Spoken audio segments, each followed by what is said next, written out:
What's going on, guys? First video here, I'm going to walk you through how to create a pipeline. And so the first place I always like to go is to opportunities here. This is where you'll see your pipelines.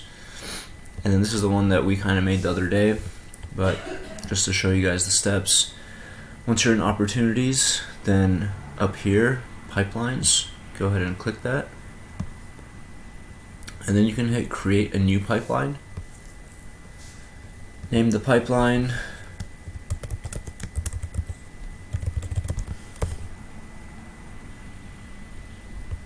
And then you add stages to the pipeline. Like, let's say, you know what, why don't we just say like HDC, we'll just say you want to make a pipeline for old contacts that aren't receiving any services anymore. So we'll just say old contacts.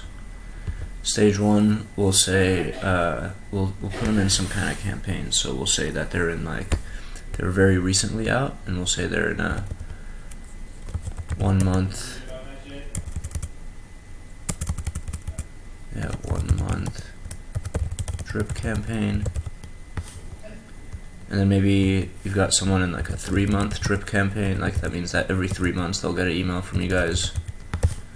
And then some other people that's just like, hey, twice a year, etc., etc. Save. There it is. You can always edit it, and then you go back to opportunities, and up here are your pipelines. So boom, you can go here, and then here's your pipeline. Come on, yep, there it is. Alright, in the next video I'll show you how to make a trigger so that a person from the website can go into the pipeline. However, those are super easy for me to do, and I think that you guys, whenever you want to make a trigger, you can just write down the trigger you want and then shoot me an email and I can make it real quick. That should save you some time.